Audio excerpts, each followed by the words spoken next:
القصص التي نقدم لكم هي من صلب الواقع. تعمدنا تغيير أسماء الأشخاص وأحيانا الأماكن، وإذا ما وقع تشابه أو تطابق في الأسماء أو الوقائع فإنه من باب الصدفة ليس إلا.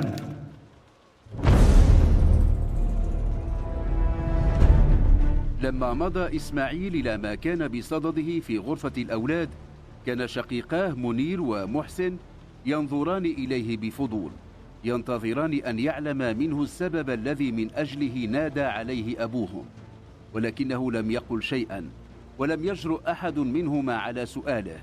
ففي بيت بوشت بوزبيدة التراتبية أمر أساسي. مهمشون. في هوامش المجتمعات حياة تدب.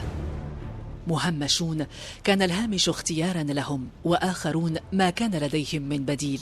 عيون حزينة حينا، حانقة أحيانا، وجوه شاحبة تلازم مناطق الظل، وأجساد حين تتعب تستلقي على الرصيف. وفي صمت هذا العالم الذي يحاكي صمت القبور تحدث صرخات ناقمة غاضبة قد لا تسمع، إلى حين يأتي الهامش يخترق المجتمع، يمنحه ولو للحظة إيقاعه وألوانه. مهمشون، قصص يكتبها ويقدمها عبد الصادق بن عيسى. أحلام بائع متجول. منذ أن فقد عمله في معمل للأنابيب البلاستيكية في المنطقة الصناعية بخريبكا، اختار بوشت بوزبيدة أن يدير تجارة تدر عليه ما يوفر به ما تحتاج أسرته المتكونة منه وزوجته و5 أطفال أكبرهم في 13. ما وفره من عمله في مصنع أنابيب البلاستيك لم يكن ليمكنه من القيام بنشاط تجاري كبير. استثمر ما وفره في عربة، وجعل ما فضل معه رأس مال يشتري منه بضعة صناديق من التفاح والبرتقال حين يكون الموسم موسم حوامض، أو فواكه أخرى تختلف باختلاف المواسم. يدفع الرجل عربته متجولا عبر الشوارع المدينة. يوم الأحد من كل أسبوع يأتي إلى باب السوق ويوقفها. من مخبأ أسفلها يخرج ميزانا من حديد ذي كفتين، وأوزانا تتدرج من ربع الكيلوغرام إلى نصف كيلو، انتهاء إلى 5 كيلوغرامات. لم يكن يستعمل هذا الوزن إلا في موسمي البرتقال والبطيخ بنوعيها الأصفر والأخضر. يضع في خارطة تنقلاته مواقع المساجد التي يختار كل جمعة واحدا منها يمضي إليه بعربته، حتى إذا قضيت الصلاة ويحرص على أن يصلي بجوار بضاعته ينهض مسرعا إلى تجارته. فيما مضى كان بوشت رجلا هادئ الطبع، تشهد بذلك زوجته، ولكنه منذ أن صار بائع فواكه متجول صار يتحدث بنبرة فيها بعض من قساوة، وينادي ببضاعته بصوت جد مرتفع. في المساء في ساعة متأخرة يركن عربته في مكان لدى حارس ليلي في باب سويقة بعد أن يغطي ما بقي لديه من بضاعة، ثم يعود إلى أهله وقد حمل معه ما تكون زوجته قد طلبت إحضاره. تمضي رتيبة أيام بوشت بوزبيدة. لم يعد له يوم عطلة أسبوعي قار كما كان في الماضي. عليه أن يشتغل كل يوم. أكثر الأيام صعوبة يوم يمضي إلى سوق الجملة لشراء ما يعرضه.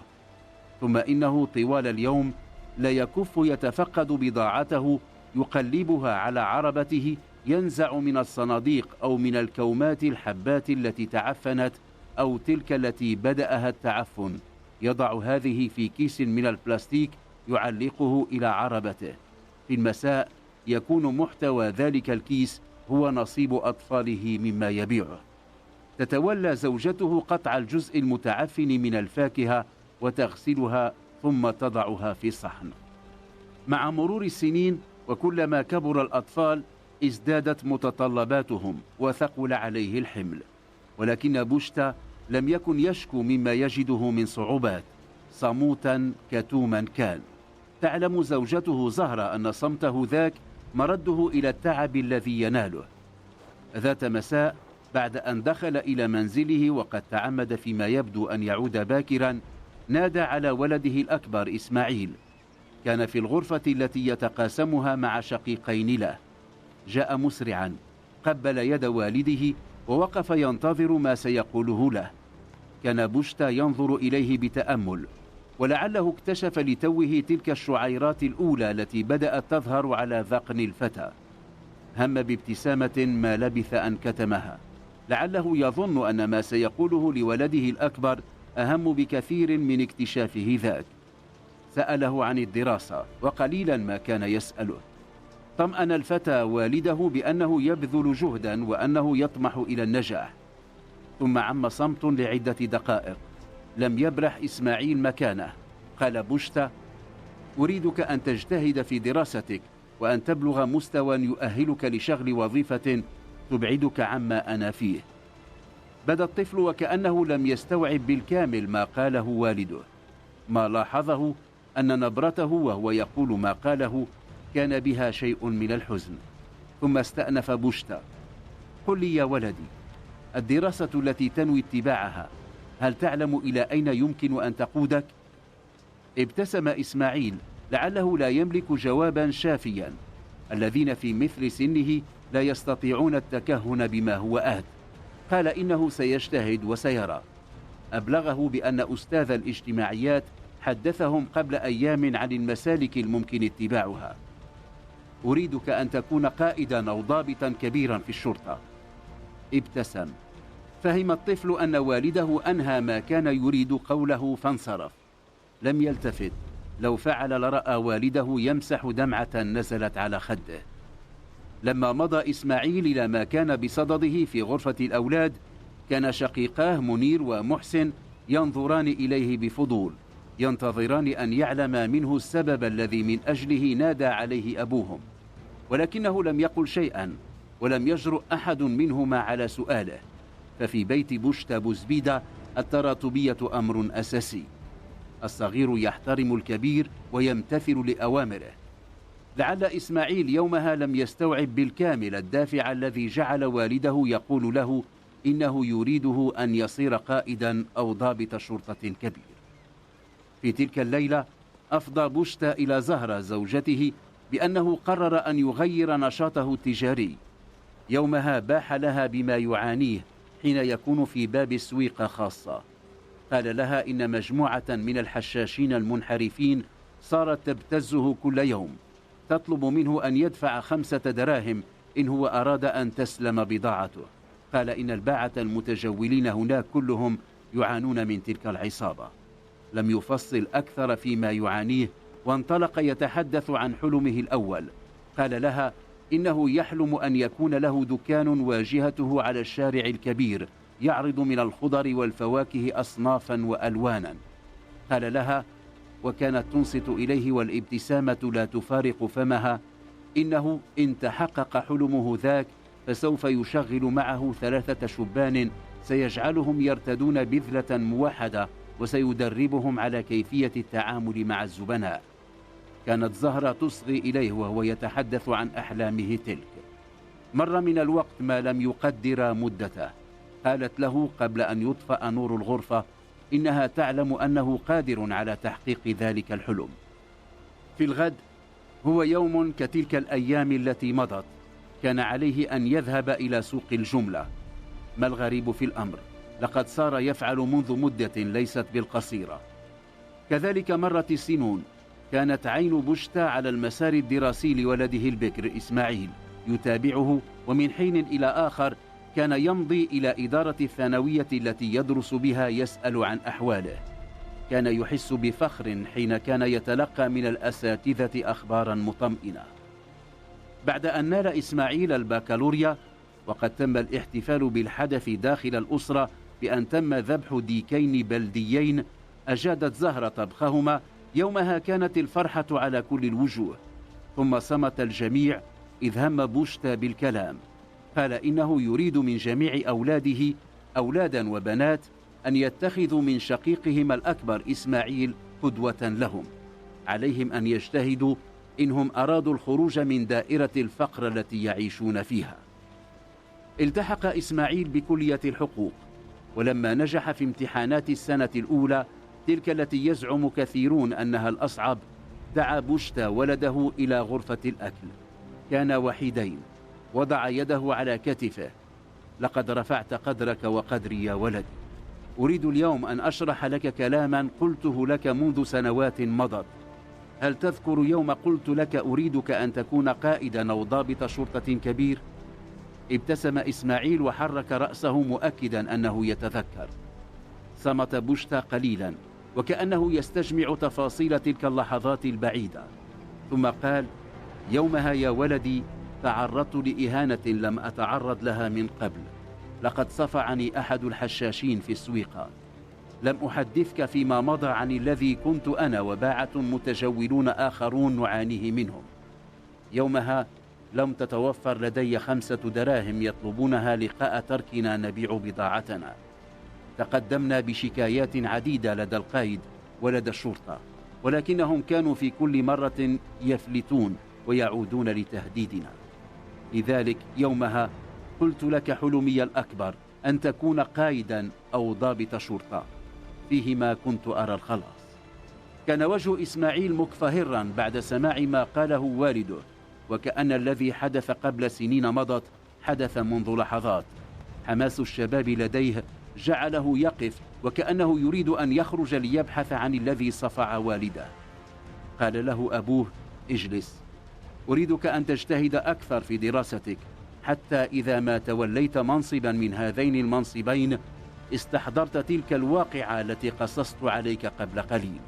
هناك أمور كثيرة تجري على هوامش المشهد العام. مهمشون، قصص يكتبها ويقدمها عبد الصادق بن عيسى.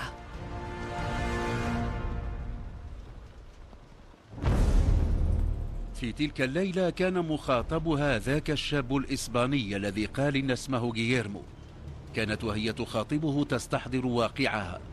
قبل 5 سنوات لما كانت في 10 أو 11 علمت أنها يتيمة الأبوين. قيل لها إن والديها ماتا في حادثة سير بينما كان في الطريق إلى مولاي عبد السلام. لم تعلم لهما قبرا ولا أخبرها أحد بما إذا كان لها إخوة. كل ما تعرفه أنها محسوبة على تلك الأسرة التي تخدمها لقاء اللقمة. كانت بنات تلك العائلة ممن كن في سنها أو قريبات منه تذهبن إلى المدرسة، وكانت هي تغسل ملابسهن وتكنس غرفهن وتساعد ربة البيت في إعداد الطعام. مهمشون. في هوامش المجتمعات حياة تدب. مهمشون كان الهامش اختيارا لهم، وآخرون ما كان لديهم من بديل. عيون حزينة حينا، حانقة أحيانا، وجوه شاحبة تلازم مناطق الظل، وأجساد حين تتعب تستلقي على الرصيف. وفي صمت هذا العالم الذي يحاكي صمت القبور تحدث صرخات ناقمة غاضبة قد لا تسمع، إلى حين يأتي الهامش يخترق المجتمع يمنحه ولو للحظة إيقاعه وألوانه. مهمشون، قصص يكتبها ويقدمها عبد الصادق بن عيسى. أرملة من المنسية. قبل 40 عاما استقرت ماغدالينا في بلدة المنسية في أطراف إشبيلية. هي الآن على مشارف 60، وقد توفي زوجها غييرمو رامون منذ 10 سنين وترك لها منزلا صغيرا في زنقة سان دييغو. تعيش ماغدالينا وحيدة منذ أن مات الكلب تومي 3 سنوات بعد رحيل غييرمو. لم تكن ماغدالينا تقيم روابط قوية مع جيرانها إلا ما كان من لقاءات عابرة في مناسبات دينية أو اجتماعية. لم تكن من المواظبات على الحضور إلى الكنيسة لقداسات الأحد، وكان ذلك يثير لدى البعض تساؤلات. الذين يعرفونها منذ فترة طويلة كانوا بين فينة وأخرى يستحضرون كفاءاتها الرفيعة في الفلامينكو. منهم من كان يتساءل في حضورها نفاقا أو صدقا عن الأسباب التي حالت دون احترافها الرقص. كانت تكتفي بابتسامة بها بعض من خجل. لم يكن غييرمو يشجعها على ذلك، وإن كان لا يخفي بعضا من نشوة وافتخار حين كان الآخرون يغرقون في الحديث عن قدرات زوجته. ما قبل 40 عاما التي أمضتها ماغدالينا في المانسية لم يكن يعرفه سوى غييرمو، وقد ظل محتفظا بأسرار تلك الحقبة وحملها معه دون أن يبوح بها لأحد. تعرف إليها غييرمو في العام 58 900 وألف، كان في 25 وكانت هي في 15 أو 16. يومها كان في زيارة إلى شفشاون وقد صادفها في أحد دروب المدينة. كان كلما استحضر تلك اللحظات يعيد على مسامعها الذي أحس به لما التقت عيناه بعينيها. قال إنه خال نفسه يومها في غرناطة ذات زمن أندلسي زاهر. كذلك كان يقول كلما استحضر تلك اللحظات التي حولت حياته. ثم اكتشف أن الفتاة التي أسرت قلبه تعمل خادمة في منزل إحدى الأسر الميسورة الحال، تغادره حين يحل المساء وتمضي إلى منزل قديم تقضي فيه الليل. سيعلم لاحقا أنه كان يعود إلى تلك الأسرة التي تستخدمها. غييرمو ذو 25 ربيعا كان قد أنهى الخدمة العسكرية قبل بضعة أشهر، وقد جاء إلى شفشاون في رحلة سياحية عبر عدد من مناطق شمال المغرب. بعد 3 أيام قرر الاقتراب منها. قابلته بنفور واستنكار. كانت تفهم الإسبانية. لم تكلمه في مرات أولى، ولما لمست منه إلحاحا سألته عما يريده منها. تذكر أنه ضحك. كانت تتوقع أن يقول لها شيئا من قبيل إنه يريد أن يخرج معها في نزهة، كما سبق وأن سمعته أكثر من مرة من شبان بل ومن كهول شفشاونيين. ولكنه بعد أن ابتلع ما تبقى من ضحكته قال لها: أحبك. اهتزت الفتاة. لم يسبق لها أن سمعت كلاما بكل تلك القوة. أحست بحرارة تخترق وجنتيها. نظرت إليه، كان يبتسم ابتسامة مترقب للرد، ولكنها هربت منه. عاد غييرمو في اليوم التالي. استوقفها قبل أن تبلغ الدرب حيث المنزل القديم الذي تأوي إليه. يومها قال لها اسمه. يومها قال لها إنه يريدها. بعد تلك اللقاءات القليل عددها أحست بأنها تجد في نفسها ميلا لا تفهمه إلى هذا الشاب. وللمرة الأولى اتفقت معه على لقاء خارج أسوار المدينة. ما تعرفه من إسبانية يتيح لها تواصلا مقبولا مع هذا الأجنبي، ولعلها المرة الأولى التي نظرت فيها إلى عمق عينيه. المراهقة التي كانت رأت في تلك النظرات حبا لا يخفى. عادت الفتاة واسمها الغالية إلى مأواها في عمق المدينة القديمة. كانت في حيرة. كيف لها أن تقيم علاقة مع شخص غريب؟ في ذلك البيت الذي لا يتقاسمه معها أحد كانت تخاطب نفسها بصوت مسموع، وكانت تتخيل الذين تريد مخاطبتهم، تضع لهم ملامح وأصواتا. في ذلك البيت لا يوجد من يأمرها بالسكوت أو يعلق على ما يصدر عنها من كلام. هنا هي الآمرة الناهية، وحتى الذين تريد مخاطبتهم ملزمون بسماع ما تقول وبالتعقيب بالكلام الذي تريده هي. هو عالمها. في تلك الليلة كان مخاطبها ذاك الشاب الإسباني الذي قال إن اسمه غييرمو. كانت وهي تخاطبه تستحضر واقعها. قبل 5 سنوات لما كانت في 10 أو 11 علمت أنها يتيمة الأبوين. قيل لها إن والديها ماتا في حادثة سير بينما كان في الطريق إلى مولاي عبد السلام. لم تعلم لهما قبرا، ولا أخبرها أحد بما إذا كان لها إخوة. كل ما تعرفه أنها محسوبة على تلك الأسرة التي تخدمها لقاء اللقمة. كانت بنات تلك العائلة ممن كن في سنها أو قريبات منها تذهبن إلى المدرسة، وكانت هي تغسل ملابسهن وتكنس غرفهن وتساعد ربة البيت في إعداد الطعام. تلك هي حياتها، ولا ترى لها أفقا أبعد من واقعها ذاك. يبدأ يومها قبل طلوع الشمس وينتهي عند الغروب. في تلك الليلة سألت نفسها عن علاقتها بتلك الأسرة. لم تجد لسؤالها جوابا. خافت أن تمضي أبعد في النبش. اتخذت قرارها بالهروب من حياتها تلك التي لا أفق واضح لها. قبل أن يهزمها النوم قررت أن تبلغ الإسباني بما انتهت إليه. في الصباح مضت كعادتها إلى منزل تلك الأسرة، أعدت وجبة الفطور ووضعتها على المائدة، ثم انزوت هي في المطبخ تنظف ما اتسخ من الأواني. لقد تعلمت منذ سنين أنه لا ينبغي لها الجلوس إلى المائدة جنبا إلى جنب مع أصحاب الدار. في المساء قبيل المغرب وكانت على موعد مع غييرمو، حملت ما فضل من طعام الغذاء لتتخذه لها عشاء ثم غادرت. وضعت ما حملته من طعام في غرفتها ومضت إلى موعدها مع الإسباني. مساء ذلك اليوم أبلغته برغبتها في الرحيل عن شفشاون. تلقف رسالتها سريعا وعرض عليها الرحيل معه إلى إسبانيا. لم تقوى على الكلام، حركت رأسها موافقة وهي تحبس دموعها. قال لها إنه سيدخلها إلى سبتة، ومن هناك سينتقلان بحرا إلى إسبانيا. تواعد على اللقاء في الصباح الباكر في محطة الحافلات. منذ إذن لم تعلم خبرا لتلك العائلة التي اتخذتها خادمة لقاء لقمة مما يفضل عن موائدها. لم تعد الغالية بعدها إلى شفشاون. ذاك سر لم يعلم به أحد من معارفها في المانسية ولا في أنتيكويرا قبل ذلك. تذكر أنهما أمضيا 3 أيام في سبتة في منزل صديق لغييرمو. كان يجد صعوبة في نطق اسمها الغالية.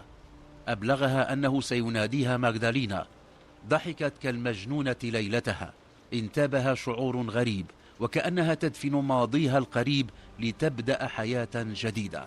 لقد خلفت شفشاون وراءها، وها هي تقرر ألا تلتفت إلى الوراء. في سبتة اشترى لها غييرمو لباسا كذاك الذي ترتديه الإسبانيات. اعتمرت قبعة تتدلى منها شبكة رفيعة لا تحجب الرؤية ولكنها تموه الوجه. بدت أكثر جمالا. لما ركبت الباخرة وكانت تفعل للمرة الأولى، صعدت رفقته إلى السطح.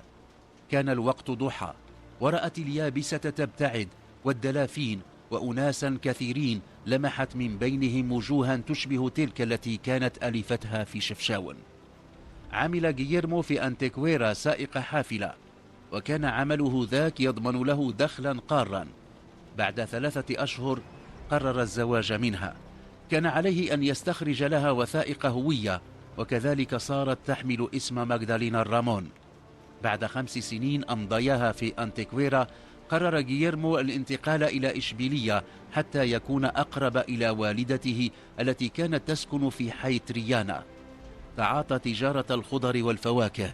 اشترى شاحنة صغيرة كان يجوب على متنها جهات عديدة من الأندلس، يستقدم إلى إشبيلية الخضر والفواكه وفق ما يتوفر منها كل موسم.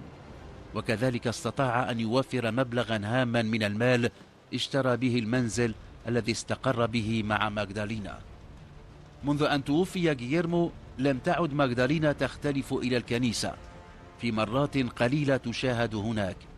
كان أكثر ما تحبه أيام لافيريا، ذاك المهرجان الذي يمتزج فيه الدين بالتاريخ بالأساطير وتنشط فيه التجارة والغناء. وكلما حضرت المهرجان الذي يقام مستهل الربيع من كل عام، استحضرت تلك المرة الأولى التي شهدتها. كان معها غييرمو، وللمرة الأولى انخرطت في وصلات الفلامينكو. شدت إليها الأنظار، وجاء إليها وهي تقف بجوار غييرمو من أغدق عليها بعبارات الإعجاب. كان ذلك يثير لديه غيرة اعتادتها، فيعجل بعودتهما إلى البيت أو يقترح الذهاب إلى فضاء آخر.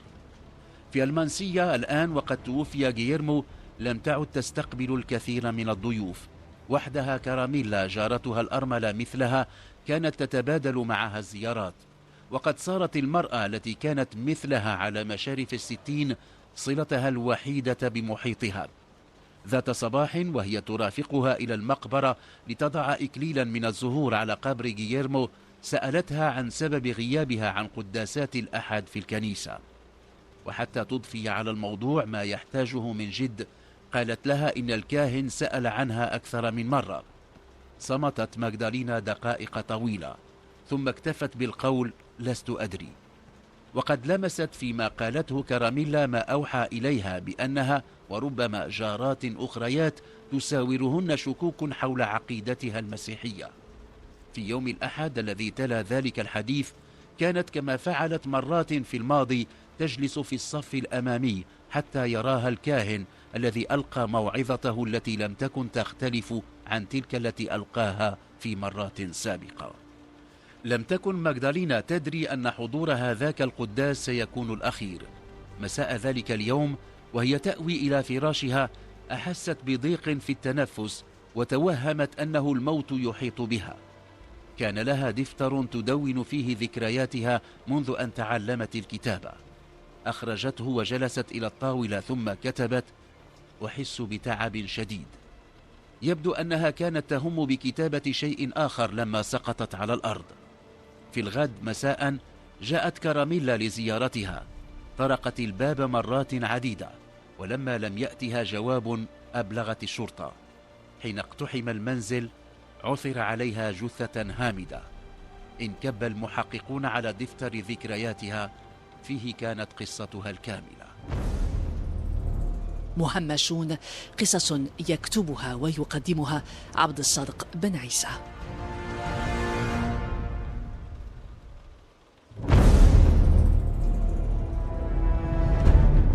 جاء بكرسي كان بجوار الباب وارتقاه. سحب المحفظة. قبل أن ينزل من الكرسي سارع إلى فتحها. وقع نظره على رزمتين من الأوراق النقدية تغلب عليهما ورقة 5 دنانير و20 دينارا. تساءل من أين للعرب بكل تلك الأموال. لا أحد في البيت يعلم له عملا.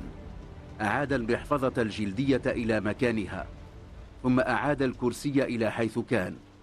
غالب الذهول الذي اعتراه ومسح الغرفة بنظرة.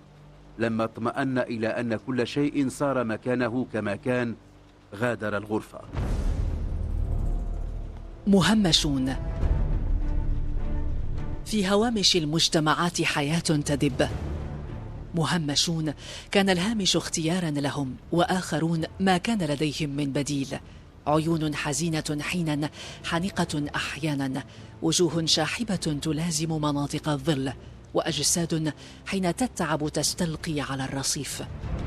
وفي صمت هذا العالم الذي يحاكي صمت القبور تحدث صرخات ناقمة غاضبة قد لا تسمع، إلى حين يأتي الهامش يخترق المجتمع يمنحه ولو للحظة إيقاعه وألوانه. مهمشون، قصص يكتبها ويقدمها عبد الصادق بن عيسى. أسرار غرفة العرب مسيكا. في القصرين بتونس، في واحد من مجموعة بيوت يمر بمحاذاتها شارع خير الدين، يسكن العرب مسيكا مع والديه و3 من إخوته. هي واحدة من العائلات التي في الظاهر تبدو بلا مشاكل. يعمل الأب سعيد مسيكا في إحدى مقاهي وسط المدينة. له بنت واحدة هي أصغر أبنائه، انقطعت عن الدراسة قبل عامين. وله 3 أولاد يعمل 2 منهم في ورشة للنجارة. أكبرهم العربي لم يفلح في الدراسة ولا تعلم صنعة يكسب منها قوت يومه. هو الآن في 32. منذ سنوات، منذ أن بلغ 20، صار والده يتجاهله ولا يفتأ يكرر أنه أعياه نصحه وتوجيهه. بالنسبة إليه فإن العرب حالة ميؤوس منها. في غرفة على السطح سقفها من صفائح زنك وأخشاب يمضي العرب مسيكا لياليه. في ركن من الغرفة موقد نار يعمل بالغاز الطبيعي. وخارج الكوخ بجوار صنبور الماء اليتيم مخبأ يتخذه بيتا للنظافة. هو ذاك عالمه الذي لا يدخله أحد غيره. على الجدار مشاجب علقت عليها ملابس من أشكال شتى، أغلبها بالية. خلف الباب عكازان معدنيان كتلك التي يتوكأ عليها من بأطرافهما السفلى علة. من يعرف السلامة البدنية التي عليها العربي سيستغرب حتما لوجود العكازين. يعود العربي إلى المنزل في ساعة متأخرة من المساء. يتسلق السلم إلى الطابق الثاني. تعلم والدته وإخوته أنه حضر حين يصلهم الصوت الذي يحدثه الباب الحديدي الصدئ لما يتم فتحه. كان صوتا مميزا يسهر إلى ما بعد منتصف الليل ولا يستيقظ إلا بعد أن ينتصف النهار. ما كان يثير الانتباه أنه منذ فترة ليست بالقصيرة لم يعد يتحين فرصة خروج والده إلى عمله ليبحث في مطبخ العائلة عما يقتات به، وقد دفع الفضول أمه مرة إلى سؤاله عما إذا كان وجد عملا. رد بكلام لم يحمل جوابا واضحا، قال إنه يحاول أن يجد عملا. لم تمض في سؤاله إلى أبعد من ذلك، رأت أن الأهم أن لا يأتي إليها يطلب مالا وأن يتولى أمر نفسه، وكذلك طوي الموضوع. حين يغادر المنزل يحمل معه حقيبة صغيرة كتلك التي يضع فيها الرياضيون ملابسهم، أحيانا يحمل معه العكازين أو أحدهما. يرى كل يوم في التوقيت نفسه تقريبا في شارع خير الدين أو وهو يعبر شارع عبد العزيز السبيكي. ليس في هيئة الرجل ما يجعله مختلفا عن عموم العابرين من هناك. لا يلبث أن يختفي، الأيام عنده تتشابه أو تكاد. ذات يوم ولم يحدث ذلك من قبل صعد شقيقه متولي الذي يعمل في ورشة للنجارة إلى السطح، ولم يكن قد فعل منذ أمد بعيد. لم يكن العربي موجودا.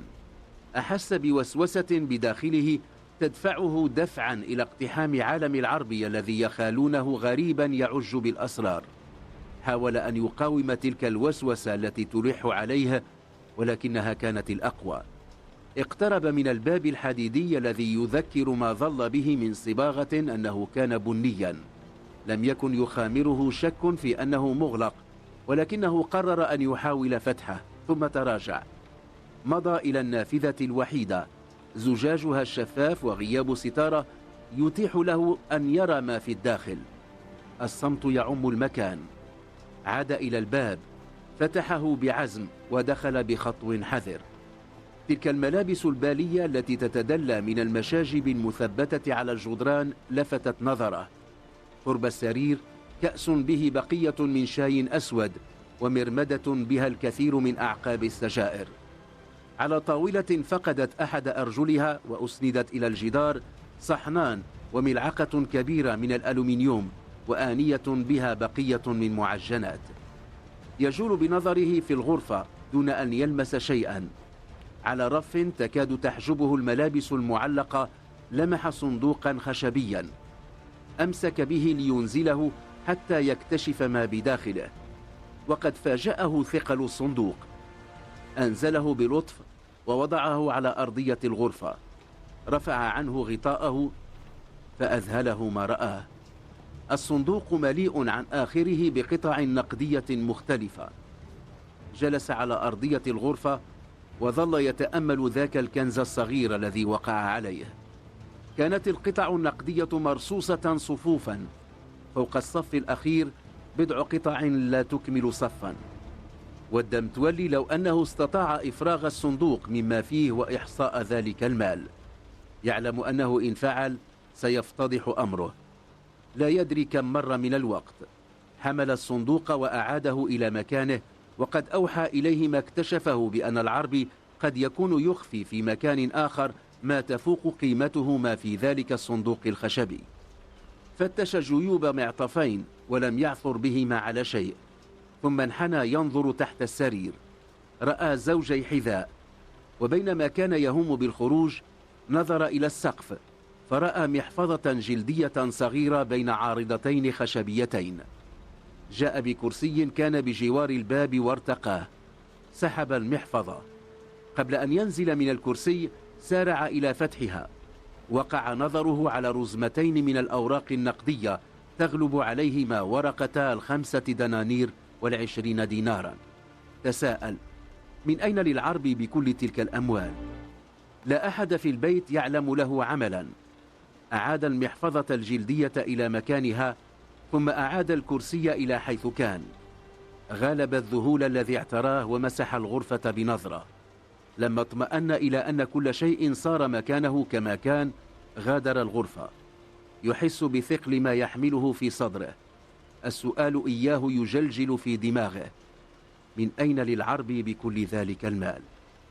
وهو ينزل السلم قرر أن يمضي بعيدا عن المنزل حتى لا تسأله أمه، وكذلك مضى إلى مقهى في شارع 9 أبريل 38 900 وألف، يظن أن ابتعاده عن أجواء العائلة سيتيح له فرصة لمحاولة فك لغز الصندوق الخشبي المملوء قطعا نقدية وتلك المحفظة الجلدية التي تضم في أحشائها رزمتين من أوراق 5 دنانير و20 دينارا. وهو يفكر في الأمر لم يستثني أن يكون شقيقه الأكبر يقوم بنشاط غير قانوني كالاتجار في المخدرات. هو يعلم أن العربي يدخن ويفرط في التدخين أحيانا، ولكنه لم يعلم قط أنه يتعاطى المخدرات.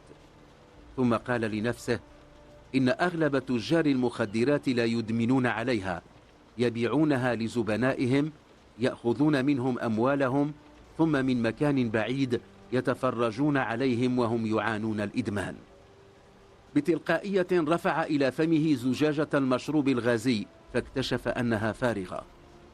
قرر أن لا يخبر والديه، وأن يجعل شقيقه الأصغر سليم شريكه فيما يهم به من استكشاف لعالم الشقيق الأكبر. لن يجد صعوبة في الانفراد به، فهما يتقاسمان غرفة النوم. كان يوم عطلة، عاد إلى البيت ومضى إلى غرفته. لم يكن سليم موجودا. في الليل متسع للحديث عن هذا الأمر الذي يحيره. بدت له طويلة الساعات التي انتظر فيها عودة سليم. لما جاء ما أن رآه حتى دعاه إلى غرفتهما. حين حكى له عما اكتشفه في تلك الغرفة على السطح التي يتخذها العربي سكنا، أصيب بالذهول. حكى له عن الصندوق وعن المحفظة الجلدية. لم يكن سليم وهو يسمع أقل استغرابا من متولي حين اكتشف ما اكتشفه. لما تخطيا لحظات التعجب والاستغراب، اتفقا على أن يتبعا شقيقهما الأكبر ويسلكا مسالكه. قال متولي إن ذلك وحده الكفيل بكشف مصدر ذلك المال. طلب من رب ورشة النجارة التي يعملان بها عطلة من يوم واحد. يومها بعد أن تناولا وجبة الفطور ظلا في البيت ينتظران لحظة خروج العربي. جعلهما ينتظران حتى منتصف النهار. كان يوما ربيعيا. سمع الباب الحديدي المفضي إلى السطح ينفتح. تلاه وقع خطى العربي. لما أيقن أنه خرج نزل يقتفيان أثره.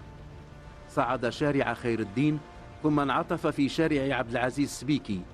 علق على كتفه تلك المحفظة التي تشبه حقيبة الرياضيين. في يده العكازان المعدنيان يمشيان وراءه. لم ينتبه. المسافة بينهما وبينه تمتد لأكثر من 20 مترا. عبر إلى شارع 9 أبريل. فاجأهما بأن دخل إلى بناية سكنية عند ملتقى شارع 9 أبريل وفرحة حشاد. لم يستطيعا إلى اتباعه سبيلا. وقفا ينتظرانه فقد يغادر سريعا. اتخذ لهما مكانا يسمح لهما بمراقبة باب تلك العمارة.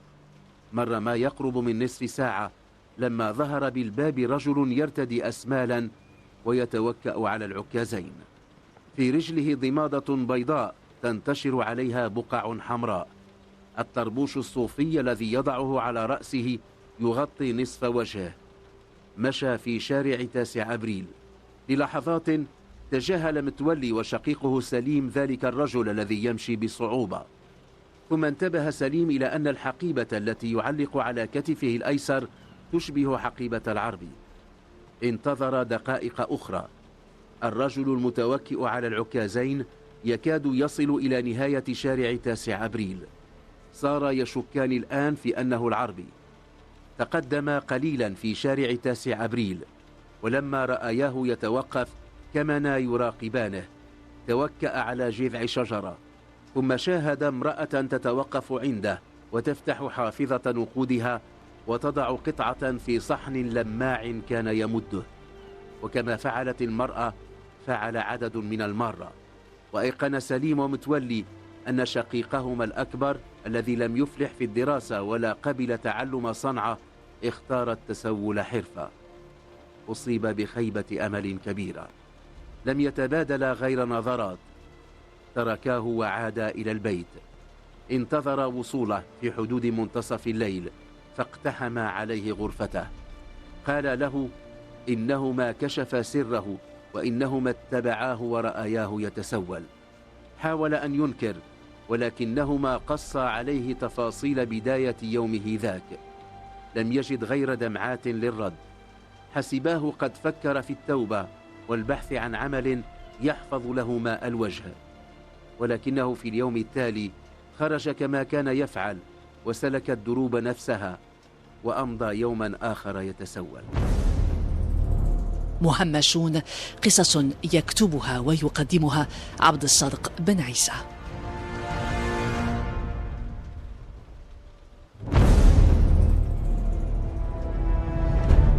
في مرة واحدة حكى عن حبه لبنته، كانت جميلة القرية، وقد نافسه عليها شبان كثيرون، ولكنه وحده من ظفر بقلبها. حتى وقد مرت الآن سنوات 10 ما زال موقنا بأنها تنتظره، ولعله قرأ في نظرات العرب ما يشي باستغرابه أن تنتظره بنته خلال كل تلك السنوات. ابتسم في وجهه وقال له: نحن في إفريقيا نحترم الوعود. مهمشون. في هوامش المجتمعات حياة تدب. مهمشون كان الهامش اختيارا لهم، وآخرون ما كان لديهم من بديل. عيون حزينة حينا، حانقة أحيانا، وجوه شاحبة تلازم مناطق الظل، وأجساد حين تتعب تستلقي على الرصيف. وفي صمت هذا العالم الذي يحاكي صمت القبور تحدث صرخات ناقمة غاضبة قد لا تسمع، إلى حين يأتي الهامش يخترق المجتمع يمنحه ولو للحظة إيقاعه وألوانه. مهمشون، قصص يكتبها ويقدمها عبد الصادق بن عيسى. إسماعيل الإفريقي. السنوات التي أمضاها متخفيا في غابة جوروجو يتحين كمئات من أمثاله فرصة التسلل إلى مدينة مليلية المحتلة علمته أشياء كثيرة. يحتفظ بذكرى 3 محاولات يقول إنها كادت تكون ناجحة، ولكنها بالنسبة إليه انتهت نهايات مأساوية. في أولاها في العام 8 و2000 فقد صديقا عزيزا، وفي 2 أشهرا بعد ذلك كسرت ساقه ولزم مخبأه عدة أشهر. في المحاولة الثالثة ولم يحاول بعدها فقد صديقا آخر، وتمكن هو من النجاة بأعجوبة. من محاولاته تلك يحتفظ إسماعيل بذاك العرج الخفيف الذي خلفته إصابته في المحاولة الثانية. من أطراف الناظور وصل إسماعيل إلى طنجة، حيث التقى أفارقة كثيرين كانوا مثله يتحينون فرصة التسلل إلى الضفة الأوروبية.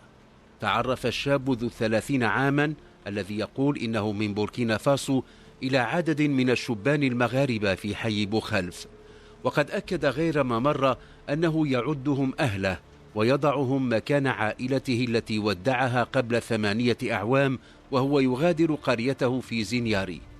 الذين يحدثهم عن زينياري وعن شقيقاته 3 وعن أمه مريم وعن والده مامادو المتوفى منذ زمن بعيد لا يقدرون إلا على تخيل تلك الأسرة الإفريقية وهي تعيش على إيقاع لا يوجد مثله إلا في إفريقيا. منذ أن استقر في طنجة لم يعد إسماعيل يبدي كبير اهتمام بالعبور إلى الضفة الأوروبية. صحيح أنه كان حلما له في السنين التي مضت، ولكن نظرته إلى الأمور تغيرت. كان كعشرات من الأفارقة الذين انتهت بهم الرحلة إلى طنجة يعيش على ما يقدمه الناس من صدقات ومساعدات. يتقاسم إسماعيل شقة من غرفتين وحمام مع 5 أفارقة آخرين جاءوا من بلدان مختلفة، وقد صار وجها مألوفا في مقاهي الحي، وكثيرا ما كانت لقاءاته تلك مناسبات يحكي فيها صورا وذكريات من حياته صبيا ثم مراهقا فشابا في زينياري، وعن رحلته التي كانت المغامرة الأكبر في حياته. وكذلك علم منه جلساؤه من شبان الحي أنه قبل أن يدخل أرض المغرب أمضى 10 أشهر في الجزائر.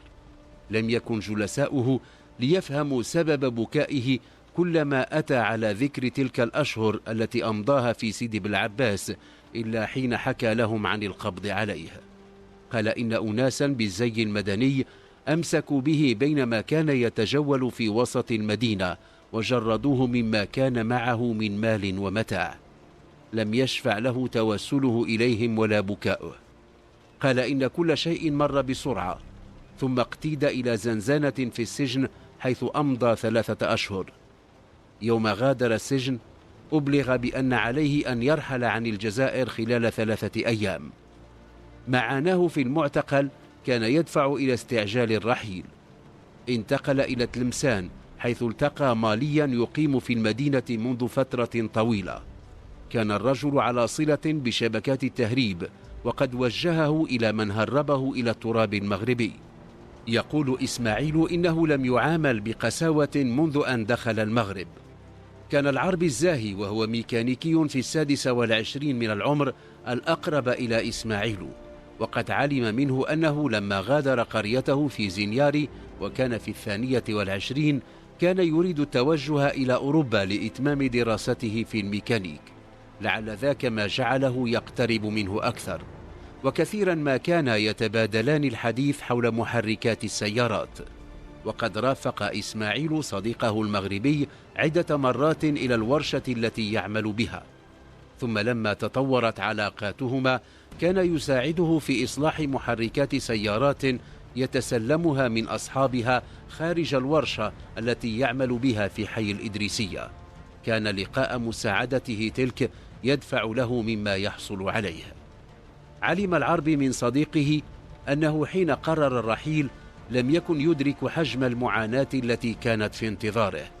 يضحك وهو يتذكر، ثم يستدرك أن كل ما كان يهمه أن يصل إلى أوروبا، قارة الأحلام كلها والنجاحات كلها. كذلك كان الشبان من أقرانه في زنياري يتخيلونها، بل كذلك صورت لهم. الذين التقاهم مكدسين على ظهور الشاحنات التي عبرت بهم الصحارى والفيافي صعودا إلى الشمال، كانت لديهم الأحلام ذاتها بالتلاوين ذاتها لا تختلف في أي شيء. ثم إنه كان يدرك أن نجاح مغامرته التي غامرها ستعود على أسرته، على شقيقاته 3 وعلى والدته ببعض السعادة. فقد كان وهو يودعهن قبل أن يبتلع أفق زنياري الشمس يعدهن بمال وملابس وأشياء كثيرة.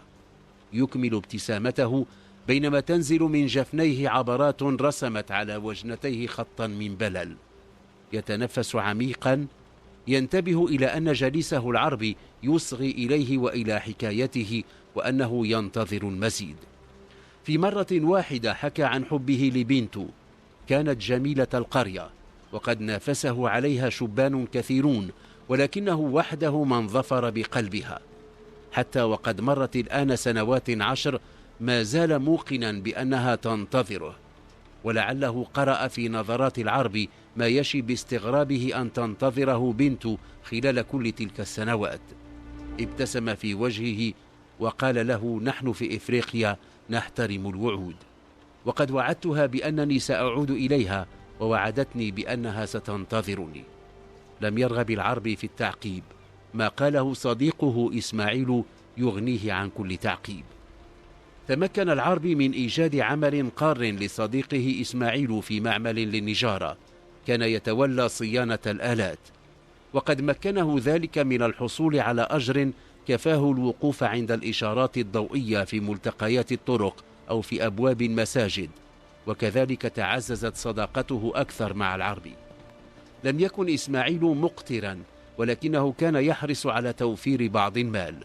صار يفكر في العودة إلى زنياري، إلى أسرته وإلى بنته. أخبر العربي بأنه بعث لها برسالة مؤخرا، وبأنه تلقى منها ردا مفاده أنها ما زالت تنتظره. انتظر الشاب الإفريقي 8 أشهر أخرى. في مارس من العام 13 و2000 قرر العودة إلى بوركينا فاسو. أتم إجراءات تجديد جواز السفر، لم يكن لديه من بديل عن السفر برا، وكذلك استقل الحافلات نزولا إلى الحدود المغربية الموريتانية. كان معه متاع حمله 3 حقائب كبيرة، لقد اشترى هدايا لأمه ولشقيقاته وأيضا لبنته، عليه أن يعبر لها عن شكره لوفائها. يعلم أن شبانا كثيرين ممن نافسوه عليها تقدموا لخطبتها ولكنها رفضت. كانت الرحلة طويلة وشاقة، استغرقت أكثر من 2 أسبوعين. في محطات كثيرة كان عليه أن يتوقف وينتظر توفر وسيلة نقل. ثم ذات صباح تنفس من جديد هواء زنياري، طرق باب أسرته. كانت عايشة شقيقته الصغرى من فتح الباب. وقفت مشدوها، لم تتعرف عليه من نظرة أولى. كان أشعث أغبر تغطي وجهه لحية كثة. ثم اهتزت وهي تسمعه يناديها باسمها عايشة. صاحت تردد اسمه إسماعيل. جاءت أمها مسرعة، عانقته بحرارة، ظلت متمسكة به دقائق لن تعوضها حتما حرمانها منه على مدى السنوات التي انقضت. ثم أرسلته وجاء يحمل متاعه إلى غرفة مقابلة للباب الخارجي. سأل عن شقيقتيه الأخريين عليا وزينب، فعلم أنهما تزوجتا. جاءت أمه بطعام مما توفر لديها، وسريعا جلست بجواره، لا تغفل عنه عيناها لحظة. بعد أن أخذ قسطا من الراحة مضى إلى الحمام بعد أن جلب الماء ليغتسل ويحلق ذقنه. يعلم أنه سيكون على موعد مع الجيران. الأهم لديه أن يرى بنته. يظن أن ملامحها قد تبدلت، ولكنه لا يخالها إلا الأجمل بين فتيات القرية. التقاها عصرا وقد سره أنها بخير وأنها لا زالت تنتظره.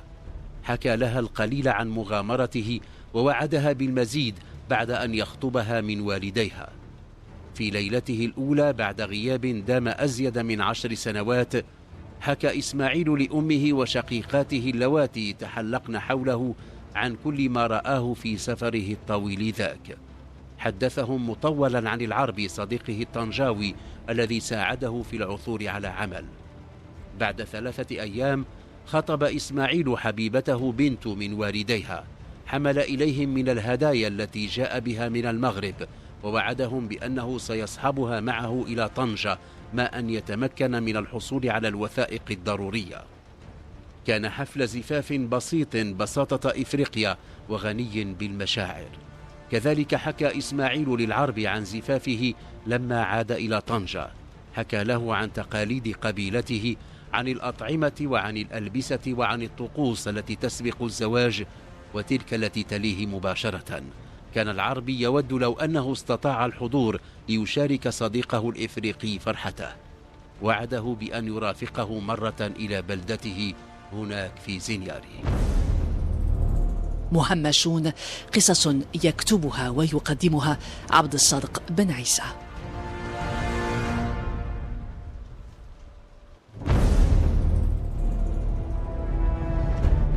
مالت الشمس للمغيب. قال رضوان إنه سيمضي الليل هناك. يعلم أن الخمس لن يعارضوا اختياره. التهموا البطيختين والخبز، انتشرت حولهما قشور البطيخ. كان رضوان لا يزال يحتفظ بقنينة من الماء المعدني. يحد المكان جدار قصير من جانبين. رأوا رجلا يقبل، في يده حقيبة صغيرة. لعله لم ينتبه إليهم. سكتوا جميعهم وهم يتابعون خطواته. اقترب الرجل من الجدار وأدار وجهه إليه. قبل ذلك وضع حقيبته. نهض رضوان وتوجه إلى الحقيبة، حملها وعاد يجري. هم الأطفال الذين معه بالنهوض فأشار إليهم أن يبقوا حيث هم. مضى منحني الظهر إلى الجدار الآخر ووضع الحقيبة من حيث هو سيرى كل من يقترب من الجدار. مهمشون. في هوامش المجتمعات حياة تدب. مهمشون كان الهامش اختيارا لهم، وآخرون ما كان لديهم من بديل. عيون حزينة حينا، حانقة أحيانا، وجوه شاحبة تلازم مناطق الظل، وأجساد حين تتعب تستلقي على الرصيف. وفي صمت هذا العالم الذي يحاكي صمت القبور تحدث صرخات ناقمة غاضبة قد لا تسمع، إلى حين يأتي الهامش يخترق المجتمع يمنحه ولو للحظة إيقاعه وألوانه. مهمشون، قصص يكتبها ويقدمها عبد الصادق بن عيسى. أطفال بلا سقف. حين تقترب نهاية شارع ابن طفيل في أكادير تتباعد البنايات. في ظل أشجار نخيل صغيرة جلس 6 أطفال. من نظرة إليهم يمكن القول إنهم بين 10 و14. الذي يبدو أصغرهم يمسك بين يديه كرة أرجوانية اللون. في مايو يكون الجو حارا، لعلهم فرغوا لتوهم من مباراة في كرة القدم تشي بذلك وجناتهم المحمرة. في الأرض المجاورة متسع للعب. الوقت زوال. في تلك الساعة من النهار تقل الحركة في شارع ابن طفيل. يخوض الأطفال في أحاديث ليست ذات معنى إلا لديهم. وفجأة قال الذي يمسك الكرة بيده: شاحنة. هموا جميعهم بالوقوف. كانت على بعد نحو 100 متر. السائق يعالج المنعطف قادما من زنقة تصب في شارع ابن طفيل. قال أحد الصبية إنها الشاحنة التي توزع المياه المعدنية على الدكاكين. ابتسم كبيرهم وقال: ونحن نعاني من العطش. كلماته تلك كانت كافية لتحفيز الذين معه. قال الذي يمسك الكرة الأرجوانية: سنحصل على المياه. الشاحنة تقترب، ولما صارت بمحاذاته التفت السائق جهتهم. لم يكن معه أحد. ببطء تتقدم الشاحنة، ثم قال كبيرهم: الآن. انطلق الصغار كالسهام يتبعون الشاحنة، وسريعا تسلقها 3 منهم. أمسك 2 بعلبة بها 6 قنينات، وناولاها 2 كانا يجريان خلف الشاحنة على بعد متر أو أقل من ذلك. أمسك بالعلبة وكاد ثقلها يسقطهما أرضا. ينظر السائق في مرآته. لا بد أنه تفطن إلى ما يقوم به الصغار. أوقف الشاحنة بشكل مفاجئ، وسمع للفرملة صوت يشبه العطاس. نزل السائق وجاء يتفقد حمولته. كان الصغار قد ابتعدوا وهم يحملون كيس قنينات الماء المعدني الذي خلف ثغرة. نظر جهتهم وعاد إلى الشاحنة. كانوا يراقبونه. رأوا دخانا كثيفا يخرج من العادم بينما علا هدير المحرك، ثم انطلقت الشاحنة ببطء شديد. عاد الأطفال إلى حيث كانوا. علا ضحكهم وهم يتناوبون على الشرب من قنينات الماء التي سرقوها. ثم تدخل كبيرهم الذي ينادونه رضوان. أمسك بقنينتين لم تفتحا بعد، وقال إنه سيحتفظ بهما حتى إذا ما عطشوا شربوا منهما. لم يعارضه أحد من الأطفال. عم الصمت المكان. قال أصغرهم الذي يتولى الاحتفاظ بالكرة الأرجوانية إنه يحس بالجوع، وإن عليه أن يمضي ليتدبر أمره. سمع أحد الصغار يقول: سنذهب سويا. بعد 10 دقائق اتفقوا على التحرك بحثا عن الطعام. علمتهم تجارب ماضية أن الوجهة الأفضل لطلب الطعام وسط المدينة. تقدمهم رضوان وتحركوا متبعين شارع ابن طفيل. قبيل وصولهم إلى التقاطع مع شارع مولاي علي شريف رأوا سيارة بيضاء من الحجم الكبير. قال صوت من المجموعة: إنهم رجال القوات المساعدة. كلماته أثارت حالة استنفار في المجموعة. توقفوا معا، ثم قال رضوان: وهناك أيضا شاحنة الماء المعدني. لم يكن بحاجة إلى إضافة كلام آخر. أسرع الأطفال 6 في عبور الشارع إلى الجانب المقابل، ثم جروا هاربين. في ذهنهم الآن أن وجود شاحنة الماء وسيارة القوات المساعدة يعني أنهم مطلوبون. توغلوا في زنقة متفرعة عن الشارع. اكتشف رضوان بقعة أرضية عارية بين منزلين، فبادر إلى الاختباء بها. تبعه آخرون. في عمق تلك البقعة بناء غير مكتمل لمنزل واجهته على الشارع الخلفي. تمددوا على التراب وعيونهم تراقب الزنقة. لم يطل انتظارهم، رأوا سيارة القوات المساعدة تعبر. لم يعد لدى أي منهم ذرة شك في أنهم مطلوبون. هم حامل الكرة الأرجوانية بالنهوض من مكانه، ولكن رضوان ضغط على رأسه حتى لامس فمه وأنفه التراب. ظل ملتصقا بالأرض. ثم شوهدت سيارة القوات المساعدة وهي تعود من الزنقة نفسها. توقفت عند القطعة الأرضية الفارغة. نزل منها أحدهم، نظر إلى حيث هم ممددون. ظن الأطفال أنهم لن يستطيعوا الفرار. أشار رضوان إليهم بيده أن يبقوا منبطحين. تراجع رجل القوات المساعدة وشوهد وهو يركب، ثم انطلقت السيارة. أخذ رضوان وضع الجلوس، وفعل آخرون مثله. قال لهم إن عليهم أن يغادروا ذاك الحي بسرعة وأن يمشوا متفرقين. وحتى يتجنبوا دورية لرجال القوات المساعدة سلكوا دروبا عدة أفضت بهم إلى شارع مولاي علي شريف قريبا من نهايته. سلك رضوان ومعه طفلان آخران زنقة بن رشد. ما يهمهم أن يعثروا على مطعم أو محل يبيع المواد الغذائية. قبل أن تنتهي الزنقة اكتشفوا حانوت بقال يبيع من كل شيء.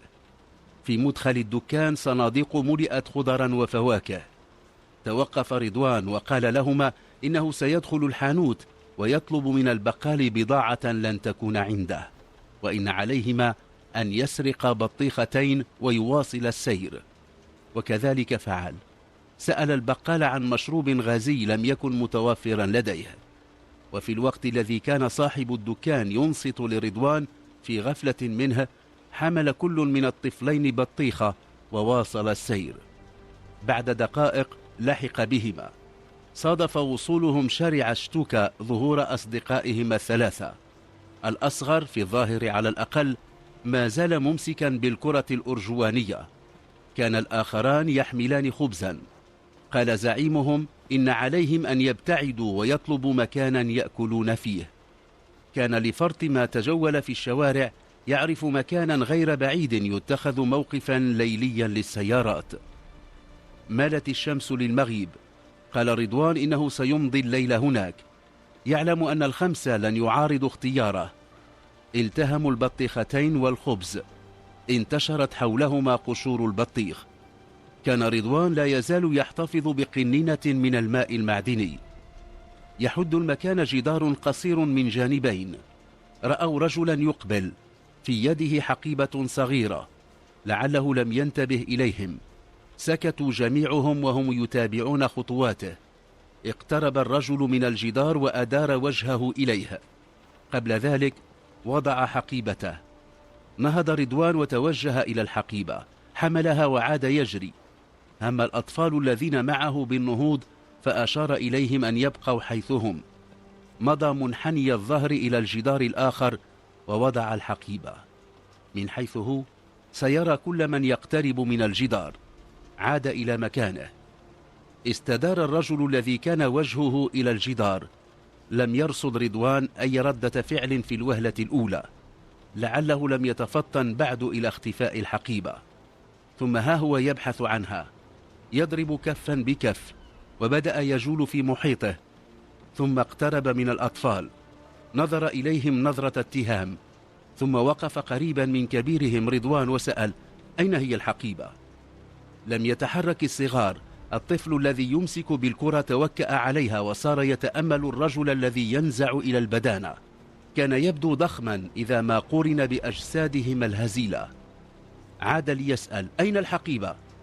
استوى رضوان في جلسته وسأله: عن أي حقيبة تتحدث؟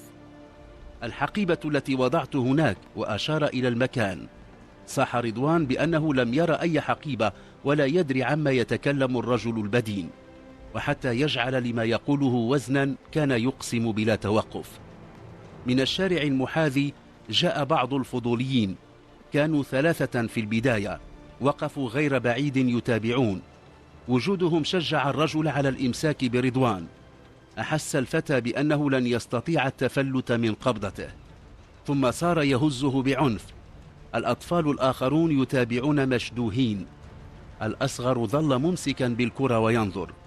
ثم اقترب أحد الفضوليين الثلاثة وصار يطلب من رضوان أن يرد على الرجل حقيبته. لم يكترث إلى ما يقوله، كل همه في تلك الأثناء أن يتفلت من قبضة ذاك الرجل البدين. يقول إنه إن تفلت فإنه سوف يصل إلى الحقيبة. أحد الصغار وكأنما كان يقرأ فيما يفكر فيه رضوان نهض من مكانه، تبعه آخرون ثم تفرقوا. لم ينتبه إليهم الرجل الذي ظل ممسكا برضوان كبيرهم الذي صار يحيط به الفضوليون الثلاثة من كل جهة. سمع أحدهم يقول للرجل: إن هذا الفتى المتسكع في الشوارع معروف أنه يسرق. هم بالرد عليه ولكنه تراجع، يعلم أن الفضولي لم يكذب. نظر إليه، لم يسبق له أن رآه. التحق بالمكان فضوليون آخرون، بينما ذهب أحد الأطفال الخمسة إلى حيث وضع رضوان الحقيبة. كانت هناك، حملها وتسلل إلى الشارع. قبل أن يبلغ الرصيف صادف رجلين من القوات المساعدة يذهبان إلى حيث رضوان، لعلهما لم ينتبها إلى الحقيبة، وتمكن الطفل من الانصهار في الشارع. أمسك أحد رجلي القوات المساعدة برضوان، سمعه يقول إنه سيقتاده إلى المخفر ومعه صاحب الحقيبة. ثم ما لبث أن تفرق الجمع. لم يكن المخفر بعيدا. أدخل غرفة مربعة لا شيء بها وأقفل الباب. يسمع الرجل الذي ينزع إلى البدانة يكرر حكايته، يقسم بأنه استدار إلى الجدار إذ استجاب لنداء الطبيعة، وإنه وضع حقيبته الصغيرة غير بعيد. ثم لما فرغ مما كان فيه لم يجد الحقيبة. سمع الباب يفتح وظهر رجل من القوات المساعدة، أمسك بالفتى وجاء به. قال له إن الرجل يطالب بحقيبته التي أخذتها، وحتى يجعله يعترف قال له: هناك من رآك. جهش رضوان بالبكاء وهو ينتحب، قال إنه أخفى الحقيبة عند الجدار الآخر من موقف السيارات الفارغ، وإنه على استعداد ليدل على مكانها. اقتيد إلى هناك، ولكن الحقيبة لم تكن حيث وضعها. بدا أن الأمور نحت منح التعقيد.